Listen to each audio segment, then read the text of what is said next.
Oye País, buenas noches, Oye País, yo soy Rudy González, gracias por su compañía en esta hora, como cada noche aquí por Color Visión. Analizamos los temas de interés nacional e internacional, iniciando esta semana de mediados del mes de agosto.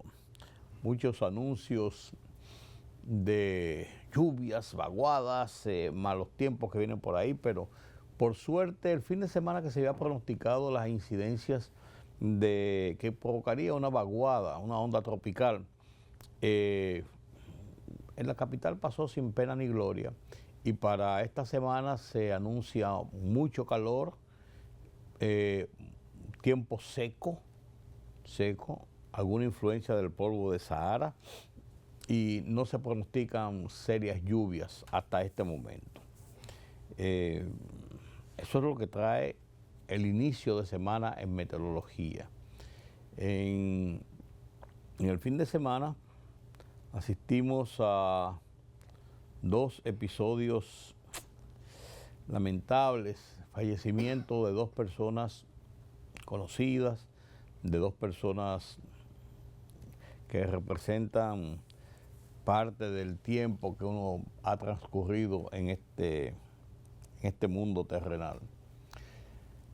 La madre del general retirado Antonio Jaques López, uno de los hombres más versados en los temas de inteligencia de este país por muchos años, alto funcionario ejecutivo, operativo de los servicios de inteligencia de las Fuerzas Armadas, del DNI, con una hoja de servicio intachable, un hombre civilista con el que se puede conversar, con el que se puede hablar. Su madre falleció el pasado fin de semana y hubo de recibir las exequias y velatorio y enterramiento en el cementerio Jardín Memorial. Allá estuvimos el sábado un rato acompañando al amigo Antonio Jaques López, y una manifestación de duelo de muchos amigos, no solamente de los mandos militares ya de hace un tiempo, sino también de muchos sectores de la sociedad. Cuando una persona de la sociedad parte, hay una manifestación de luto. Tenía 99 años la madre de Jaques López. También falleció el empresario, fui su amigo cuando él era dirigente empresarial, yo era periodista de la calle, de cobertura de temas de la calle y después ejecutivo. Luis Sánchez Noble fue presidente de la Asociación de Industrias de Herrera, y un hombre bien plantado, con ideas progresistas, un caballero, un hombre con el que se podía uno también sentar, hablar, a conversar, sin temor a lo que pasa muchas veces, que se originan discusiones cuando uno plantea los términos de sus pensamientos y no están acorde a lo que piensa su interlocutor, sus amigos. Hay gente que se molesta, hasta que insulta, pero hay gente con la que uno se siente con el placer de sentarse a conversar. Y Luis Sánchez Noble era una de estas gentes, una de estas personas. Y lo que pareciera ser un tiempo de obituario, ley de vida, señores. Este fin de semana también falleció un hombre de mis afectos, afectos profundos, y además de eso, un hombre del país que rindió servicios importantes al país, Héctor Lachapelle Díaz. Le decíamos el cachorro, Héctor Lachapelle Díaz, un hombre que, siendo apenas capitán del ejército, fue uno de los involucrados de primera línea en el complot y ejecución de el golpe del 24 de abril de 1965, que terminó con el gobierno de facto que había sustituido primero con un triunvirato, después con un biunvirato y después con un unvirato. Había sustituido el proceso democrático que se había iniciado el 20 de diciembre de 1962 con las elecciones generales que se celebraron y que llevaron al poder el 27 de febrero de 1963 a Juan Bosch, y en el primer gobierno democrático que tenía República Dominicana luego de los 30 años de la dictadura. Héctor Lachapelle era un capitán del ejército y fue conquistado por los grupos militares que estaban dentro de la componenda para derrocar el gobierno de facto, que siguió al derrocamiento de Bosch el 25 de septiembre de 1963, con apenas 7 meses en el poder. Y este golpe de Estado del 24 de abril desembocó en una división de las Fuerzas Armadas, soldados leales al gobierno del triunvirato, los otros que se rebelaron, entre los que estaba Héctor Lachapelle, y se abrió la guerra cívico-militar, la revuelta cívico-militar, que en la parte política encabezaba el PRD, y que en la parte militar encabezaba ese grupo de oficiales jóvenes de las Fuerzas Armadas, que después tomó el control Francisco Caamaño y desembocó en una intervención militar,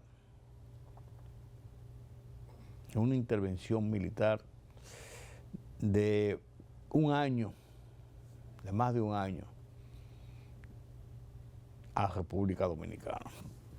Héctor Lachapelle, historiador, excelente historiador de las guerras intestinas que dieron la independencia, la restauración, la soberanía dominicana, historiador de todo el proceso de la democracia, un hombre muy culto.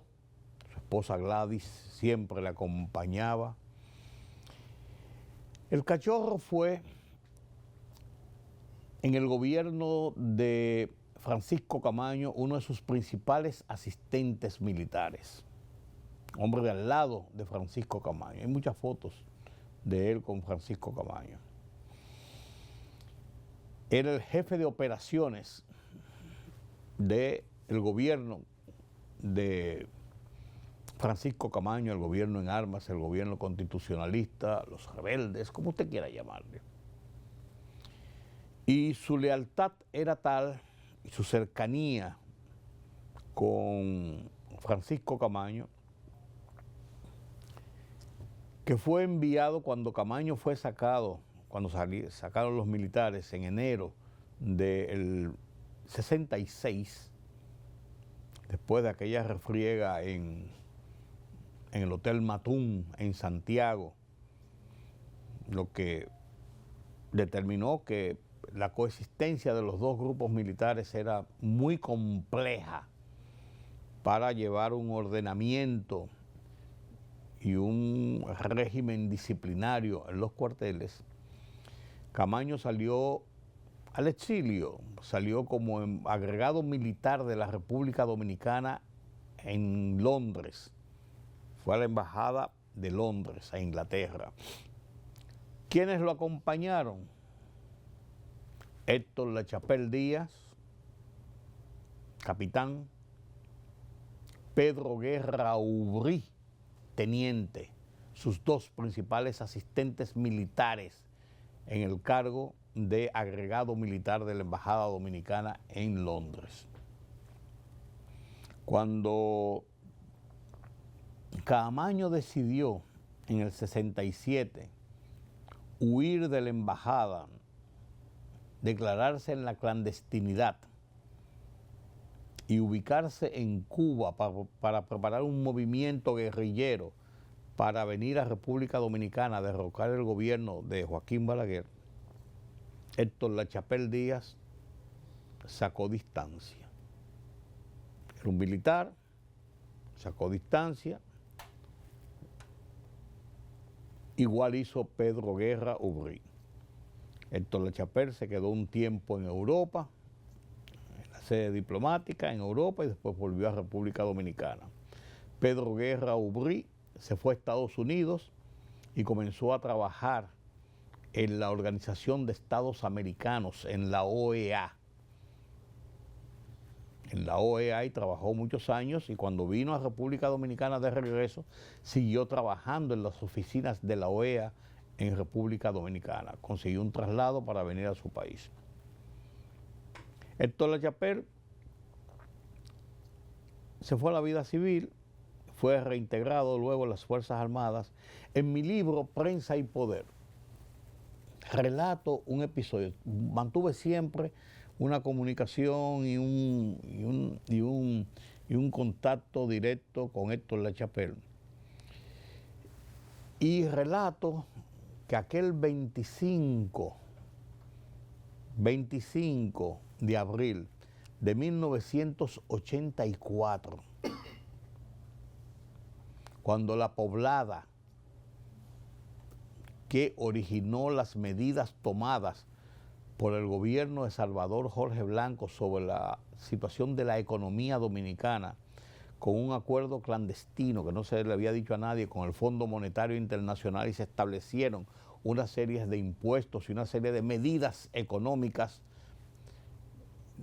a propósito de los días de asueto de una Semana Santa. El lunes comenzaron disturbios y vino la gran poblada de 3 días de 1984, y el martes, yo trabajando como periodista en las calles, cubriendo las incidencias de lo que estaba pasando, me topé con Héctor Lachapelle Díaz allá por el ensanche, por Capotillo, por el ensanche, ¿cómo se llama ese ensanche de allá arriba? Capotillo, el ensanche, bueno. No el ensanche La Fe, el que está cerca de Capotillo. Bueno, por allá me encontré con Héctor Lachapelle. Lo narro en mi libro, Prensa y Poder, ese episodio. Era mayor general de las Fuerzas Armadas. Había sido ascendido, reintegrado y ascendido por el presidente Balaguer a lo largo de los años. Fue subjefe del ejército, si mal no me equivoco. Era jefe de la primera brigada, si mal no me equivoco. Y me encontré con él, y me encontré también con Manuel Montes Arache, que habían sido 2 de los dirigentes en la Revolución de Abril contra las fuerzas regulares, y Balaguer los había reintegrado a los 2 y estaban en funciones militares los 2. Y me encontré con Héctor Lachapelle a bordo de un jeep, dirigiendo los operativos de retornar el orden en las calles después de la poblada. Y narro ahí que me encuentro con él, le pregunto: Cachorro, ¿y entonces? ¿Y todo esto? Me dice él, todo esto no hubiera ocurrido si desde el primer momento en que comenzaron los disturbios se toman las medidas de control de la seguridad de las calles. Claro, el gobierno de Jorge Blanco, un gobierno torpe, de un hombre egocentrista, petulante, arrogante, dijo que no, que la policía resolviera en las calles, y los tigres de Capotillo y de La Fe y de toda esa zona por ahí arriba tomaron las calles. e hicieron huir a la policía. Tomaron las calles, saquearon negocios, quemaron carros, convirtieron la ciudad en una anarquía, en una oleada que se propagó rápidamente y que hubo también incidencias en algunos puntos del interior, como en San Francisco de Macorís, en La Romana, en barrios de Santiago, en Navarrete, en varios puntos, en Asua, pero los desórdenes de la capital solamente fueron conjurados cuando las Fuerzas Armadas salieron a las calles. Al mando del mayor general Héctor Lachapelle Díaz. Él me decía, desgraciadamente, esa sangre y fuego que hay que restablecer el orden. Si perdemos el control de las calles y el orden, la anarquía será peor que la medicina amarga que estamos dando en este momento para controlar las calles. Más o menos fueron sus palabras, yo lo narro en mi libro. Fue uno de los últimos contactos así en la calle que yo tuve con Héctor Lachapelle. Después me encontré con Montejarache, que estaba también, ellos tenían dividida toda la parte norte de la capital, que era donde se producían esos desórdenes. Y me dijo más o menos lo mismo. Más o menos lo mismo. Y le voy a decir una cosa, oír eso de la voz de un hombre civilista, como yo entiendo, usted podrá entender lo que usted entienda, que yo entiendo que era Héctor Lachapelle, a uno lo estremecía y decía, contra, la situación es seria. Seria. O la anarquía total, o la fuerza para imponer el orden. Esa era la realidad. Y allí estuve con él. Después me reuní en su casa en el Millón. Él vivía por el Millón o por la... Sí, por el Millón. Me reuní un par de veces con él. Lo visité un par de veces. Recuerdo a su esposa, doña Gladys, vuelvo y digo, una señora exquisita, una señora bien puesta, decente. Y conversé en algunas ocasiones con él. Una vez le pedí una entrevista para mi programa de televisión y me dijo, hermano, yo ya no estoy para ir a la televisión. Mi mente está bien, pero no me siento con ese ánimo. Y le entendí. 87 años, nació en 1939. 87 años cumplía en estos días Héctor Lachapelle Díaz, el Cachorro, fallecido este fin de semana, después de estar recluido en su casa por varios años, leyendo, escribiendo algunas cosas. No sé si dejó finalmente algún libro de historia de todos esos episodios en que él participó de una manera honorable. Era todo un caballero. Usted veía a Héctor Lachapelle, saco y corbata, como muchas veces vestía. Usted jamás se suponía que era un militar. No porque los militares no tengan esa prestancia, sino porque él lo que menos hablaba era de la vida militar. Se le veía el rigor de la disciplina, del hombre de carácter, pero hablaba de historia, de la vida, de muchísimas cosas. Era, vuelvo y digo, todo un caballero y todo un ejemplo nacional, desde la óptica mía de Rudy González, su amigo. Paz a los restos de Héctor Lachapelle Díaz, el Cachorro. Los cambios en el gobierno que comenzaron este domingo son temas obligados. Salió una encuesta de AC de Media, como ellos habían anunciado que iban a publicar a partir de este lunes, y hay temas para analizar en esa encuesta que son interesantes. Se montaron de nuevo las cámaras legislativas el domingo 16 de agosto. Por cierto, un 16 de agosto, Día de la Restauración, que pasó, por así decirlo, sin pena ni gloria, con excepción de un acto que vi publicado de el Instituto Duartiano, encabezado por su presidente Wilson Gómez, en el Panteón Nacional. No vi ninguna reseña, ni vi en la televisión ninguna reseña en los medios ni en las redes sociales de actividades, de actos con motivo de la restauración de la República. La restauración de la República, que es una de las dos fechas patrias que tiene República Dominicana. 27 de febrero de 1844, el grito de independencia entre la Puerta de la Misericordia y la Puerta del Conde, ahí en la calle Palo Hincado, esa noche del 27 de febrero, y luego las guerras por el restablecimiento de esa independencia, por eso se llama la restauración de la independencia, que abrieron en 1863, y las espadas,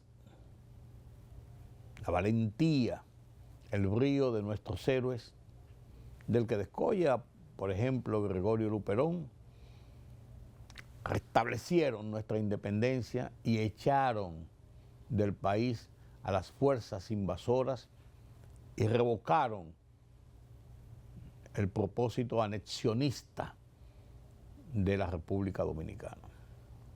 Ya la República Dominicana establecida en 1844. La fecha del 16 de agosto es una fecha emblemática para los dominicanos.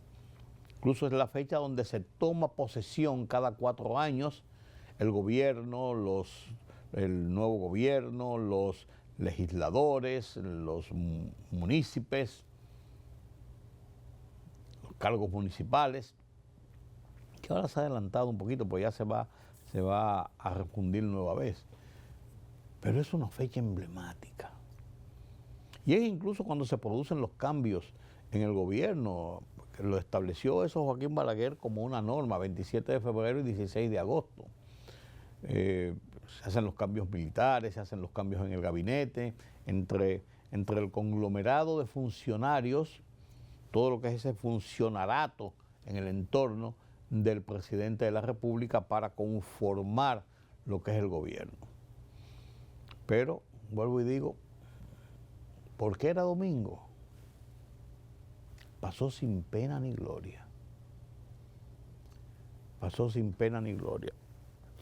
Yo pensé que, como siempre, se harían ofrendas, habrían pronunciamientos, había un acto allá en Capotillo.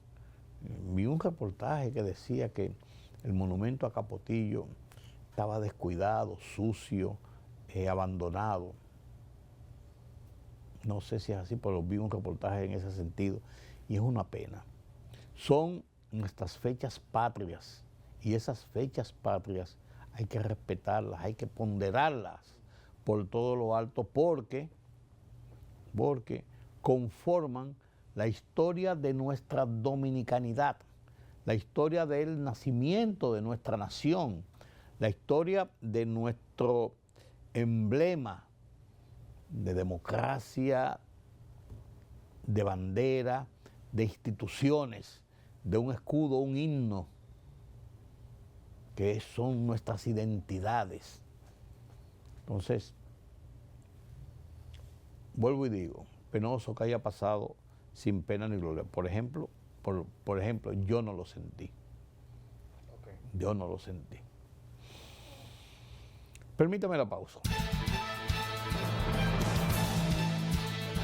El presidente Luis Abinader dispuso un amplio reacomodo en el tren gubernamental, con una serie de designaciones y cambios en distintas instituciones del Estado al llegar a la mitad de su segundo periodo de gobierno. Las disposiciones abarcan instituciones estratégicas como los Ministerios de Relaciones Exteriores y Vivienda, el Instituto Nacional de Tránsito y Transporte Terrestre, Intran, el Centro de Operaciones de Emergencias COE, la Defensa Civil, organismos vinculados con la aviación civil, migración, INAIPI, la Autoridad Portuaria Dominicana Apordón, Mercadón y el sector eléctrico. Hoy se prevé la emisión de nuevos decretos con designaciones y cambios en distintas instituciones del Estado, en continuidad con la amplia recomposición del tren gubernamental iniciada ayer por el presidente Abinader. Las nuevas medidas mantienen la expectativa sobre el alcance de los movimientos dentro de la administración pública, en un proceso que se produce a 2 años de la fecha prevista para la entrega del poder el 16 de agosto de 2028.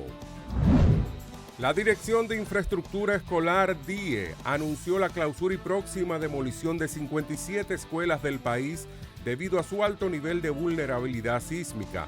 Los planteles, ubicados principalmente en La Vega y Puerto Plata, serán sustituidos por nuevas edificaciones adaptadas a las normas actuales.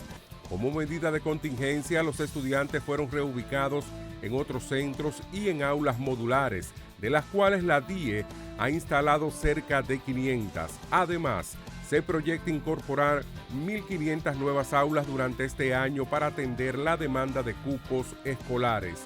La institución también informó que intervendrá cerca de 265 y 300 planteles con problemas estructurales, preparando un censo nacional para evaluar unos 7.500 centros educativos. El cónsul de Estados Unidos en República Dominicana, William Swaney, advirtió sobre la frecuencia de matrimonios fraudulentos utilizados para intentar obtener la residencia estadounidense, una práctica que, según afirmó, persiste desde hace décadas en el país.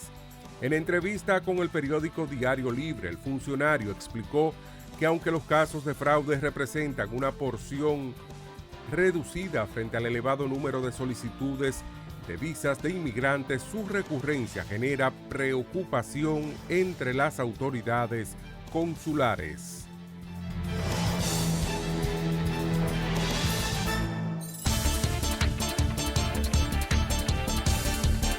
El presidente de Estados Unidos, Donald Trump, afirmó hoy que mantiene un canal de comunicación extraoficial con Irán a través de integrantes de la Guardia Revolucionaria Islámica con el propósito de encontrar una salida negociada al conflicto. Sus declaraciones coinciden con el vencimiento del plazo de 60 días establecido en el acuerdo de paz firmado entre Washington y Teherán el pasado 17 de junio. Durante una entrevista con Fox News, Trump confirmó que las conversaciones se desarrollan al margen de los funcionarios y mediadores oficiales iraníes. El mandatario exigió a Teherán abandonar su postura y reiteró que su principal objetivo es impedir que Irán desarrolle un arma nuclear. Asimismo, señaló que no tiene prisa por poner fin al conflicto iniciado el pasado 28 de febrero y que tampoco cuenta con un calendario definido para concluirlo. Austria atraviesa los 12 meses más secos desde que comenzaron los registros de precipitaciones en 1850, según informó el Instituto Público de Meteorología de Austria. El déficit de lluvia afectó principalmente la zona este del país. El investigador Klaus Haschlinger señaló que este periodo pasará a la historia por sus bajos niveles de precipitación. La sequía se produce además en medio de una sucesión de altas temperaturas y 2 olas de calor que han provocado nuevos récords históricos. Las autoridades de Zimbabue continuaban la búsqueda de cuerpos tras el naufragio de un ferry en el lago Kariba, ocurrido la semana pasada en medio de fuertes olas. La policía elevó a 84 la cifra de fallecidos frente a los 72 reportados el día anterior, mientras los equipos de rescate recuperaban más víctimas. La Agencia de Gestión de Desastres informó que 77 personas fueron rescatadas. El suicidio del presidente Antonio Guzmán. Los entretelones de la crisis político-electoral de 1994. la personalidad y relaciones de la prensa con el liderazgo político, con los poderes fácticos, los militares, el imperio, la iglesia, el empresariado, la sociedad civil, son episodios, documentos y relatos vividos presentados en el libro Prensa versus Poder, de Bosch a Abinader, 60 años de democracia, la más reciente obra del periodista Rudy L. González. Está disponible en Centro Cuesta Libro.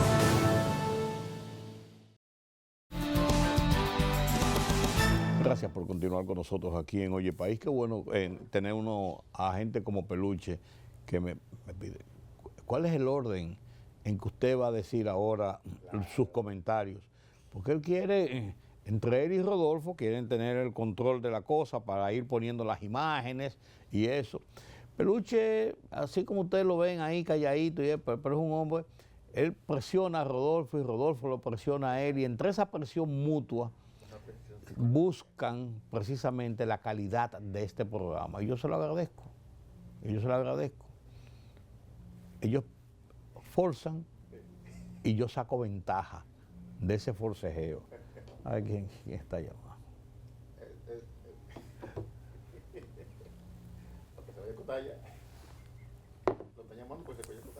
Mire, al cumplir 6 años el gobierno, 4 años de su primera gestión, 2 años de su segunda gestión, si lo enmarcamos en 6 años, es lo mismo que en 4 años para lo que voy a decir, que fue un comentario que hice la semana pasada. El presidente, el gobierno, llega a un tope, en 4 años de gestión, llega a la meseta de 2 años, la primera mitad, y comienza la conclusión de la gestión en 2 años. Justamente el 16 de agosto del 2028, dentro de 2 años justamente, el presidente Luis Abinader debe entregar el poder. Y ya ha anunciado que no es opción de poder, la Constitución no se lo permite, y él reforzó esa posición institucional que establece la Constitución de que son 2 periodos y ya nunca jamás. Él lo reforzó y no es opción de poder. Entonces, es lógico que al venir los 2 últimos años de una gestión de 4, pero los 2 últimos años de una gestión de 8, es lógico que haya una suerte de, le dicen relanzamiento, pero yo vuelvo y digo que no es relanzamiento, que es reestructuración de la visión que se tiene para la conclusión de esa gestión, de terminar obras, de comenzar y dejarlo más avanzado o concluir algunas obras trascendentes nuevas, de consolidar todo lo que es el paquete de las promesas, de las expectativas que genera el inicio de una gestión de gobierno, ya de 6 años, pero si lo enmarcamos en el de 4 años, ahora que comienza la última parte, o sea, de la mitad hacia abajo de esa gestión. Las encuestas siguen diciendo que el presidente mantiene una popularidad, una aceptación entre un 52 y un 55%. Y para un gobierno de 6 años que va hacia el final en 2 años, es un posicionamiento muy sólido y muy bueno. El presidente Luis Abinader no ha bajado nunca en estos 6 años del 50%. Ganó las primeras elecciones en el 20 con 51 y tanto, casi 52, y ganó ahora con 57%. Lo que indica que ese es su rango de aceptación que ha mantenido. Llegó a tener 70 y tantos, llegó a tener casi 80, incluso en los reconocimientos de los rankings que hacen las encuestadoras internacionales como Barómetro Latinoamericano y otras más. Llegó a estar en primer lugar entre los presidentes mejor valorados, primero, segundo, tercer lugar, ahí, en ese ranking, entre los presidentes mejor valorados de América. Bien, ha buscado un techo, 6 años de gobierno, comienza lo que se llama el desgaste del gobierno, de cualquier gobierno. Sin embargo, él mantiene esa franja entre 52 y 55% de aceptación. No así el gobierno, la estructura de gobierno, el gabinete, que mantiene una posición muchísimo más bajo que la del presidente. Hay una franja de distorsión. Entonces el presidente tiene que tratar, por lógica, y eso lo comentaba la semana pasada, de cerrar esa brecha. Quizás no logre igualarla, de que el gobierno vaya a la par con la aceptación de él como presidente de su gestión, pero procurará cerrarla. Para esto, los cambios, los movimientos dentro de la administración pública siempre son importantes. La gente espera ver caras nuevas. A la gente le gusta que haya movimiento en la administración pública, porque, como es lógico, hay unos funcionarios simpáticos, hay otros funcionarios no simpáticos, hay funcionarios que ganan la aceptación de la población, de la sociedad, otros que son blancos de críticas constantes, porque dentro de sus estructuras la gente entiende que no se resuelven las cosas, que no se avanza en el desarrollo y la solución de problemas y la ejecución de proyectos, de temas que realmente satisfagan las expectativas que tiene la sociedad. Entonces el presidente se había anunciado, se había hablado desde la semana pasada, antepasada, tras antepasada, desde que arrancó, desde finales de julio y desde que arrancó el mes de agosto, de que venían cambios, de que venían cambios, de que venían cambios. El presidente, contrario a lo que hacían otros gobernantes, nunca dijo ni sí, ni no, ni tampoco. Ni le dijo a los funcionarios ni sí, ni no, ni tampoco. Ni le dijo a los periodistas ni sí, ni no, ni tampoco. Ni le dijo a muchos de sus amigos, de sus íntimos, ni sí, ni no, ni tampoco. Así de sencillo. Habían cambios que se veían venir, que son los de los jefes militares, jefe del ejército y jefe de la Fuerza Aérea, que ya cumplieron 2 años en la posición, y la ley orgánica dice que 2 años y después son relevados.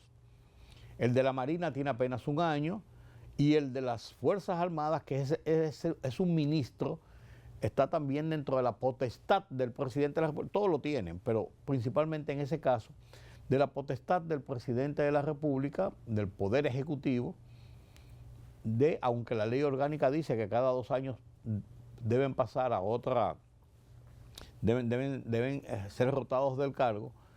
El artículo 128 de la Constitución de la República plantea que el presidente de la República es el que tiene la decisión, a su decisión, yo diría a su discreción incluso, de nombrar, destituir, de mover, de trasladar a los funcionarios de la administración pública bajo su mando.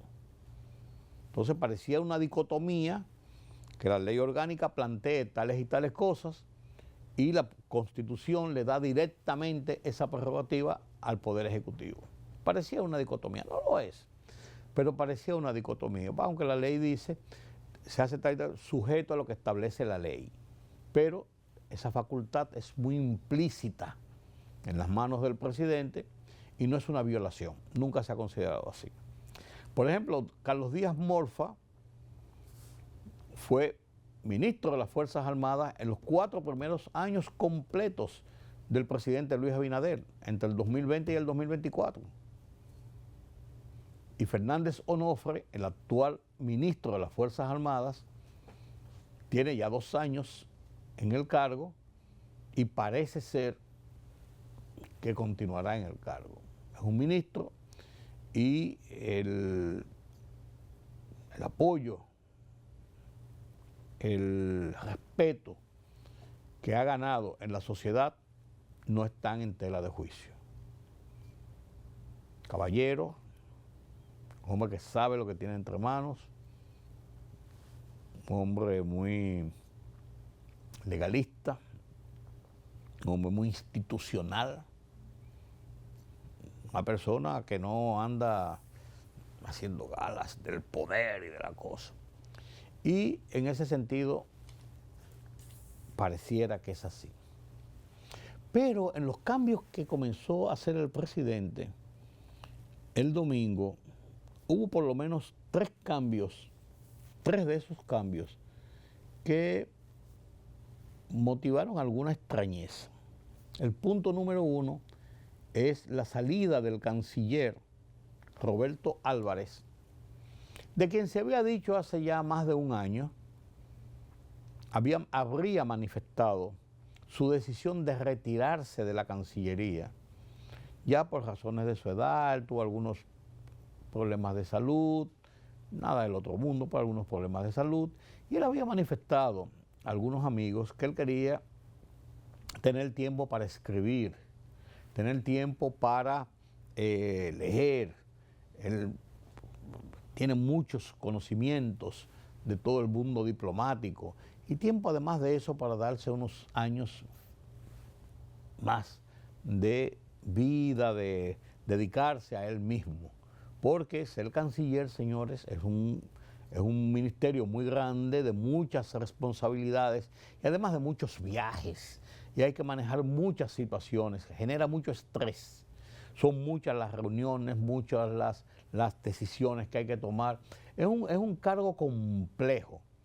Y no cabe dudas de que Roberto Álvarez, que viene de la sociedad civil, fue vocero de Participación Ciudadana en su momento, pero también viene de la diplomacia, estuvo en Washington, en la OEA, estuvo en varias posiciones en los Estados Unidos como diplomático. O sea, conoce el mundo diplomático. Y vuelvo y digo, es una persona con sentido común, con una cabeza bien amueblada, como se dice. Una persona con la que usted puede sentarse a hablar y a discutir, y hablar de temas internacionales, de derecho internacional, como el que más. Y si bien Roberto Álvarez, cuando subió a la posición en el 2020, tenía 6 años en la posición, hubo algunos resquemores de algunos nacionalistas, porque él había fijado algunas posiciones cuando aquella sentencia 167-13 del Tribunal Constitucional sobre el tema de los haitianos, que en su momento fueron vistas como no cónsonas con la idea nacionalista y sobre el tema haitiano que tiene mucha gente en República Dominicana. Y hubo críticas a sus posiciones, pero finalmente, desde que asume el poder y con la visión que tiene el presidente Luis Abinader sobre el tema haitiano, Roberto Álvarez, no cabe dudas de que siguió planteamientos claros, firmes, directos en torno a lo que es la política de República Dominicana sobre el caso haitiano, desarrollada por el presidente Luis Abinader. Seguridad nacional ante todo,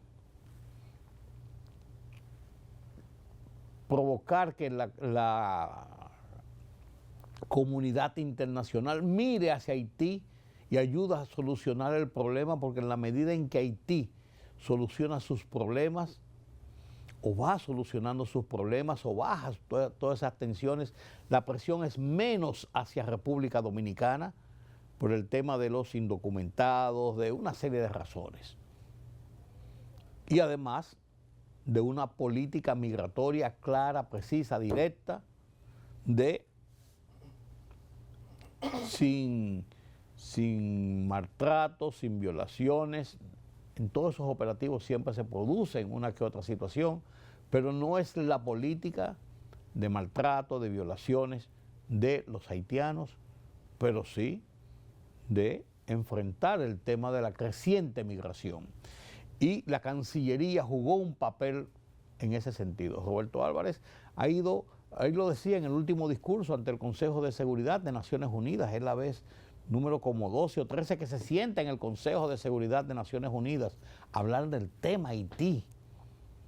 Y en todos sus discursos, en todas sus reuniones en la OEA, en las relaciones bilaterales, en los cónclaves internacionales, la posición de Haití ha sido clara y directa y consona con lo que es la política dominicana que ha trazado el presidente Luis Abinader en ese sentido. La política dominicana. Entonces, se había dicho eso de que él quería salir. Después, hace 2 o 3 semanas, circuló la versión de que él, lo que se decía es que él iba a salir hace 1 año y pico, pero vino el tema de la cumbre y él era el hombre para preparar la cumbre de presidentes aquí en República Dominicana, la cumbre de las Américas. Finalmente se abortó, no se hizo y por eso él se quedó dirigiendo y estructurando toda la organización de la cumbre. Se mantuvo en la posición y se había dicho hace un par de semanas, había circulado la versión de que él habría decidido no salir de la Cancillería por su voluntad y que estaba en su ánimo agotar los 2 años más y concluir la gestión de gobierno de 8 años de Luis Abinader a su lado como canciller. Por eso sorprendió el decreto emitido por el presidente este domingo en el que indica, nombra a Víctor Ito Bisonó, que todo el mundo ha dicho que es la persona más idónea dentro de esa estructura de asistentes del presidente para ocupar esa posición de canciller por el estado de sus relaciones internacionales. Además, una persona educada, de conceptos, bien amueblado también. Pero sorprendió que en el discurso, ese es el único caso donde dicen en decreto, el único caso donde dice el decreto, en sustitución del señor Roberto Álvarez, quien presentó su renuncia. Creo que haberlo puesto en ese término, quien presentó su renuncia, es un gesto de respeto del presidente Luis Abinader para que no vengan las especulaciones de que fue destituido por alguna situación, sino que presentó su renuncia. Lo que mucha gente se ha preguntado es si realmente él se habría dicho que él iba a continuar o pretendía continuar o estaba en el ánimo de continuar hasta el final de la gestión, que lo hizo variar y presentar su renuncia. Eso lo dirá Roberto Álvarez en su momento, si entiende pertinente decirlo. A lo mejor, vuelvo y digo, cambió de opinión de lo que se decía de que él prefería concluir la gestión junto al presidente Luis Abinader. Hay que ver realmente. Entonces, esa es la situación. Comienzan los rumores de que el tema de Cuba, de lo que pasó con los diplomáticos que sacaron del país, eso tiene que ver con eso, porque él tenía una posición, el presidente otro. Son elucubraciones que surgen cuando no hay una versión oficial de un tema. Pero ese es uno de los casos que da que pensar de los primeros decretos del presidente. El segundo caso es la salida del general Juan Manuel, Juan Manuel Méndez, del COE, Él había dicho que él quería renunciar, que ya había agotado su tiempo, que él quería irse, que tenía 20 años, lo ha dicho muchísimas veces, que tenía 20 años en la posición, que él estaba cansado. Había dicho incluso más, que él quería dedicarse a la política, que él quería ser eventualmente candidato, se hablaba de diputado. Todo eso se había dicho. Sin embargo, el haberlo sacado del COE, porque él había manifestado todo esto, estaba bien, pero haberlo llevado a la dirección de Intran, a uno le da mucho que pensar, porque él no es un especialista ni un técnico en el tema de tránsito, y eso requiere su especialidad. Un buen administrador, un hombre que tiene los pies sobre la tierra, perfecto, pero eso tiene su especialidad también. Hay que conocer toda una maraña de situaciones en lo que es la circulación vial, el tránsito en el país, una serie de intríngulis que rodean ese tema del tránsito, que además es el blanco principal, uno de los blancos principales de crítica del gobierno, contra el gobierno, por el desorden y el desastre que significa el tránsito vial en la República Dominicana, pero en especial en los núcleos de alta circulación como la capital y Santiago, por ejemplo. En los 6 años de gobierno del presidente Abinader van 5 directores del Intran. 5 directores del Intran. Y no cabe duda que este joven no dio pie con bola. Él renunció, él dice que renunció a sus funciones, pero estaba pintado prácticamente su salida porque no habían los resultados esperados. Resultados que no esperan, resultados que hay que ver tangible. Que si no se dobla en 4 vías a la izquierda, en la López de Vega, en la Tiradentes, en 3 vías. Eso no es ni mínimamente una solución, eso es un invento. Y así se ha convertido en una práctica odiosa el tema de cobrar 5,000 pesos y llevarse los vehículos, las grúas, en la zona que se parquean, que han pintado, en el polígono central. Una cosa que es bien porque hay que organizar eso, pero ¿a razón de qué? Primero. Segundo, 5,000 pesos en violación a la ley establecido por el Tribunal Constitucional, que la Intran no tiene el derecho institucional de llevarse los vehículos de las calles. Y tercero, que es lo principal, porque no hay parqueo. Porque no hay parqueos públicos. Entonces, ¿dónde rayos se va a parar la gente? Usted no puede salir a una cacería de brujas a la calle cuando usted no da las herramientas para que la gente cumpla la ley, como Estado o como municipio, alcaldía del Distrito Nacional o como Estado. Entonces es un gran desorden que hay aquí, un irrespeto a la ley de tránsito, es un desorden completo. El lío de los semáforos tiene ya años dándole vuelta y cada vez están peores. No hay una coordinación real entre las políticas de tráfico vial en la capital, por ejemplo, donde cualquiera monta un negocio con 2 parqueos y un negocio popular donde hay mucha gente, un restaurante, y no saben dónde se va a parquear la gente. Nadie le exige nada. Al contrario, pasan el sombrero. Cosas como esa. Entonces, dentro de ese marco de situaciones, ese fue un caso que le cuadró la cabeza a mucha gente. Otro caso es el de el Consejo Unificado de las Sedes. El tema de la electricidad es un tema sumamente serio. Celso Marrancini tenía ya un par de años dirigiendo el Consejo, pero las cosas no se han resuelto.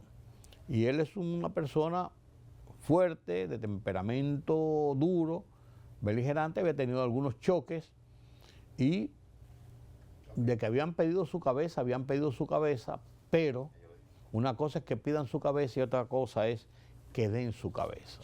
Joel Santos, que parece ser uno de los cuartobates del gobierno de Luis Abinader, asumió el control.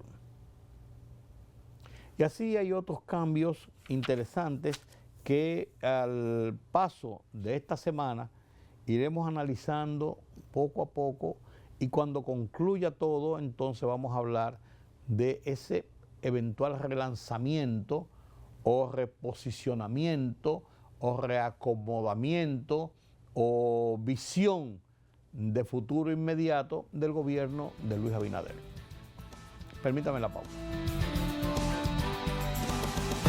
El suicidio del presidente Antonio Guzmán.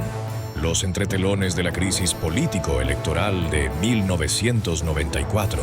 La personalidad y relaciones de la prensa con el liderazgo político, con los poderes fácticos, los militares, el imperio, la iglesia, el empresariado, la sociedad civil, son episodios, documentos y relatos vividos presentados en el libro Prensa versus Poder, de Bosch a Abinader, 60 años de democracia, la más reciente obra del periodista Rudy L. González. Está disponible en Centro Cuesta Libro.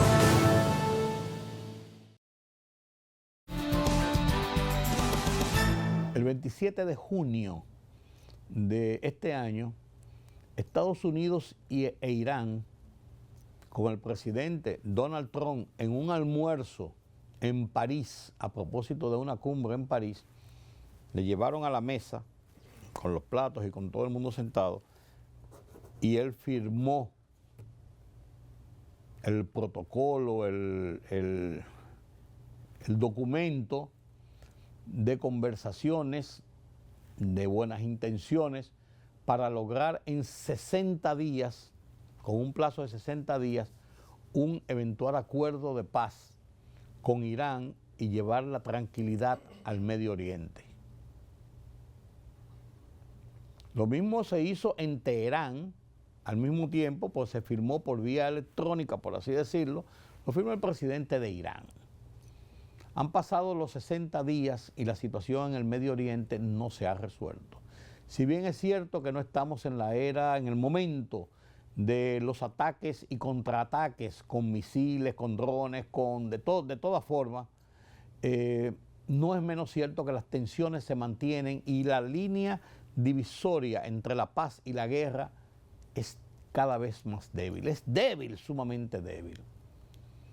Donald Trump se atribuye a haber ganado la guerra, haber tenido el control de las cosas, haber doblado el brazo a Irán, y los iraníes decían en la fecha que 60 días después ellos ganaron la guerra militar